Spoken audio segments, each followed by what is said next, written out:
哦哦，可不！兄弟们，这个机械动力是越玩越上头啊！就这个齿轮都能研究好久，也是经过我一段时间的研究呢，设计出来这么一条流水线，可以产出石头、平滑石头，还有玻璃。不过这条流水线需要用到一个变速箱，变速箱则需要精密元件。可以说这个精密元件是机械动力最难操作的一个东西了。我也是第一次做就成功了，有点小骄傲啊。那么这个玻璃石材工厂就可以正式动工了。这个工厂呢，还是用到蓝图大炮打印出来。打印的时候呢，我就在一旁看着就好了。这个时候可以干点什么呢？可以去摸鱼了，嘿嘿嘿。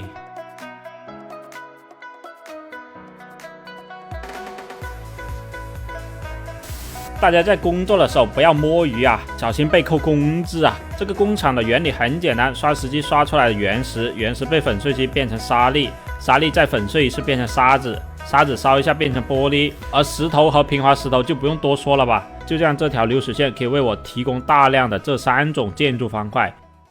解决了建筑方块的问题，按照发展计划呢，我需要做一个岩浆怪农场。不仅是现在需要岩浆块变成黑曜石用于使用，后期呢也需要用岩浆块提交任务啊，先做先产出。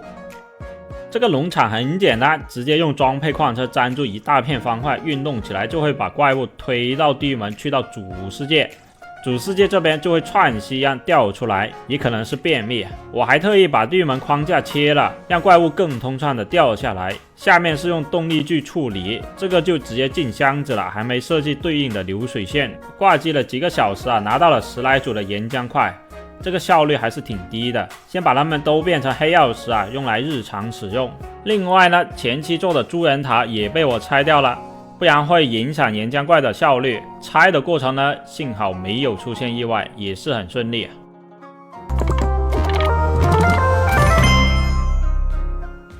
除了这些呢，我要开始做产出合金的农场了。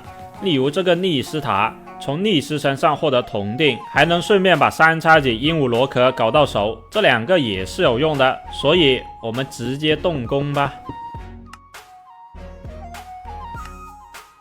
目标尚未被加载啊！你加载不到吗？我还得下去呀！来，开炮！目标尚未被加载，我他妈服了，就在这下面了呀！这里进虚空啦！我刚刚算的是这个坐标，这里比那个矮，记了，抬高2格。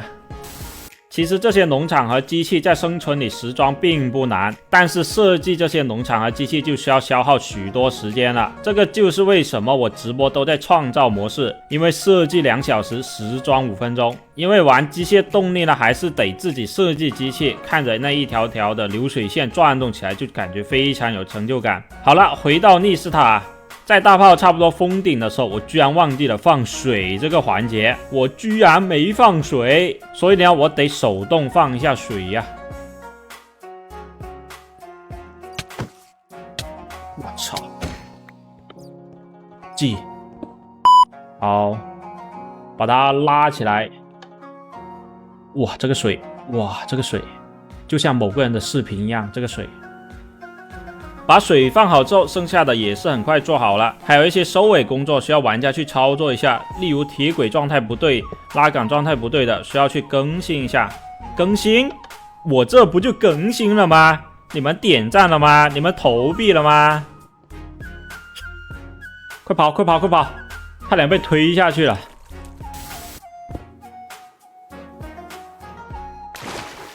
你看，是不是落地水？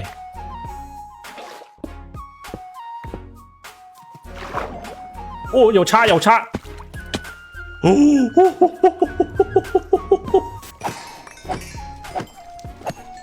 完美！啊，这晚上不行，这晚上有问题，这晚上好像是没有问题。哎，这半边怎么不动啊？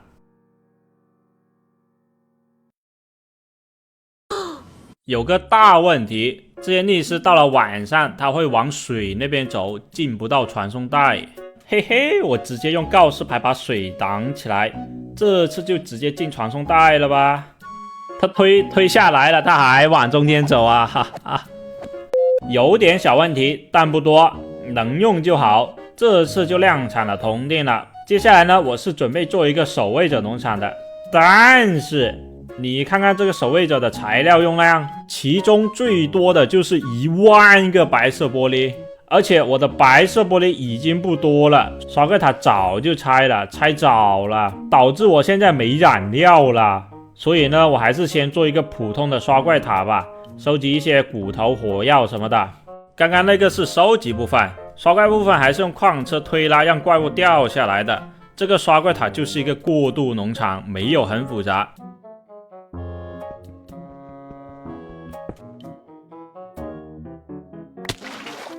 没死，没死，是不是落地？是不是水？水没水？落没落地？没事，快！哦！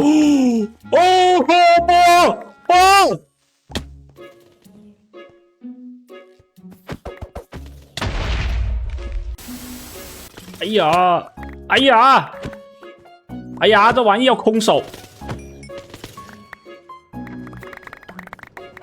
没封顶，怎么可能没封顶啊？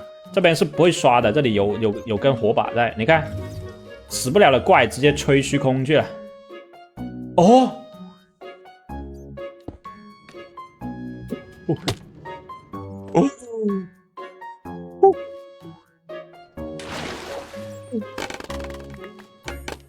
哦，那个传送带，至此刷怪塔就完工了。